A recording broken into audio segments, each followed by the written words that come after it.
செய்தியாளர் அன்பரசன் இணைந்திருக்கிறார். அவரிடம் கேட்கலாம். அன்பரசன், பெசன்ட் நகர் பகுதியில் இருக்கீங்க. ஏற்கனவே பட்டினப்பாக்கம் பகுதியில எல்லாம் பார்த்தோம்னா சூறைக்காற்று தொடர்ந்து வீசுவதன் காரணமாக மணல்லாம் சாலைகள்ல நிரம்பி அந்த மணல் மேடாக காட்சி தருகிறது என்பதான செய்திகளை நம்ம பார்க்கிறோம். நீங்கள் இருக்கக்கூடிய பெசன்ட் நகர் பகுதியில தற்போதைய நிலவரம் என்னவாக இருக்கிறது?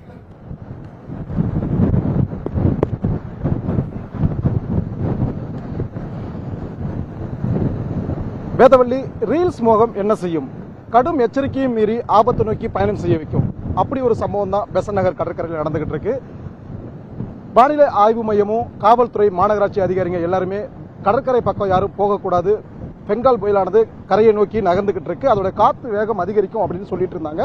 இந்த நிலையில சென்னையில் இருக்கக்கூடிய அனைத்து கடற்கரையுமே பொதுமக்கள் வருவதற்கு தடை விதிக்கப்பட்டது. குறிப்பா சொல்ல வேணும்னா சென்னையில் இருக்கக்கூடிய மெரினா கடற்கரை, பட்டினப்பாக்கம் கடற்கரை, பெசன்ட் நகர் கடற்கரை, திருவொற்றியூர் கடற்கரை, காசிமேடு கடற்கரை, நீலாங்கரை கடற்கரை உள்ளிட்ட அனைத்து கடற்கரை பகுதிகளுக்குமே பொதுமக்கள் யாரும் செல்லக்கூடாது. முற்றிலுமாக இந்த கடற்கரைக்கு செல்ல தடை விதிக்கப்படுகிறது. ஏனென்றால் இந்த பெங்கால் புயல் கரையை கடக்கும் போது சுமார் 50 to 60 கிலோமீட்டர் வேகத்தில் சூறாவளி காற்று வீசக்கூடும், அதே போன்று கனமழை பெய்யக்கூடும் என அறிவித்திருந்தார்கள்.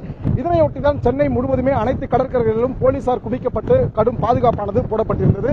இந்த நிலையில் தற்போது நாம் பெசன்ட் நகர் கடற்கரையில் இருந்து கொண்டிருக்கிறோம். போலீசார் இங்கு தடுப்புகளை வைத்து இந்த இணைப்பு சாலைகள் முழுவதுமாக மூடிவிட்ட நிலையிலும் பொதுமக்கள் யாரும் உள்ளே வரக்கூடாது என தொடர்ச்சியாகவே அவர்கள் தடுத்து வருகிறார்கள். ஆனால் அதையும் மீறி தற்போது 100க்கும் மேற்பட்ட இளைஞர்கள் சாரசாரியாக போலீசார் ஒருபுறம் சென்றால் மறுபுறம் வருவதும், அதே போன்று போலீசார் இந்த புறம் வரும்போது அந்த புறம் செல்வதும், இப்படி மாறி மாறி குடும்பமாக வந்து இந்த பொங்கி வரும் கடலலையை ரசித்ததுடன் மட்டுமல்லாமல் அதில் பொங்கி வரும் கடலலையின் ஆபத்தை உணராமல் அந்த கடலலைக்கு உள்ளே சென்று அவர்கள் கை கால்கள் நினைத்து விளையாடி அதனை ரீல்ஸ் எடுக்கும் மோகமானது தொடர்ச்சியாகவே இந்த பகுதியில் நடைபெற்றிருக்குது.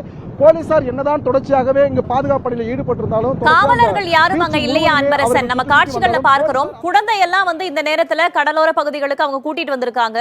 இந்த மாதிரி நேரத்துல பெரியவங்களே வரக்கூடாது, கடற்கரை பகுதிகளுக்கு வரக்கூடாது அப்படின்னு அறிவுறுத்தப்பட்ட நிலையில குழந்தையெல்லாம் கை குழந்தையெல்லாம் தூக்கிட்டு வரதை நம்மால பார்க்க முடியுது. காவலர்கள் அங்கு யாரும் இல்லையா? வேதவள்ளி, இப்ப பாத்தீங்கன்னா இந்த கடலுடைய அளவு, இந்த அலை பாத்தீங்கன்னா நம்ம நிக்கிற பகுதி பக்கத்துல வந்துச்சு. ஆனா அது பக்கத்துல நிக்கிறாங்க குழந்தைய தூக்கிக்கிட்டு. ரொம்ப பக்கம், ஒரு அதிகபட்சம் ஒரு 10 அடி தூரம் கூட இருக்காது, அந்த அளவுக்கு அந்த கடலை வந்து பொங்கி வருது. ஒரு 30-40 அடி முன்னோக்கி வந்து இங்க நம்ம காலுக்கு அடியில் அந்த அளவு வருது. ஆனா அதுல இருந்து ஒரு 6 அல்லது 5 அடி தூரத்துல ஒரு குழந்தைய வச்சுக்கிட்டு சில குழந்தைகளை வச்சுட்டு இங்க எல்லாமே வேடிக்கை பார்க்க வந்திருக்காங்க. போலீசார் தொடர்ச்சியாகவே இங்க ஒரு 50க்கும் மேற்பட்ட போலீசார் குவிக்கப்பட்டிருக்காங்க. போலீசார் அவங்களால முடிஞ்சு இங்க வந்து யாரும் வரக்கூடாது அப்படின்னு சொல்லி ஒளிப்பெருக்கி மட்டும் இல்லாம கையில லத்தியோட சுத்திக்கிட்டு இருக்காங்க. எல்லா பக்கமும் வரக்கூடாது, வாகனங்களை திருப்பி விட்டுட்டு இருக்காங்க. ஆனா போலீஸ் என்னதான் வந்தாலுமே இந்த பீச்சோட அளவு பெருசுங்கிறதால இங்க பல்வேறு வழிகள் இருக்கிறதால இளைஞர்கள் மொத்தமா போலீஸ் ஒரு பக்கம் போன உடனே அடுத்த பக்கமா அவங்க வந்துகிட்டே இருக்காங்க. என்னதான் போலீஸ் இந்த பக்கம் ரோந்து பண்ணி வந்திருந்தாலும் கூட அவங்க கொஞ்ச தூரம் அடுத்த நபர்களை வெளியே போக சொல்லும் போது இந்த பக்கமா இவங்க மீண்டும் வந்துகிட்டு இருக்காங்க. அப்படி ஒரு காட்சி தான் அங்க நடந்துகிட்டு இருக்குது. இவங்களுக்கு கொஞ்சம் கூட இந்த ஆபத்தை நினைச்சு ஒரு பயம் இல்லை.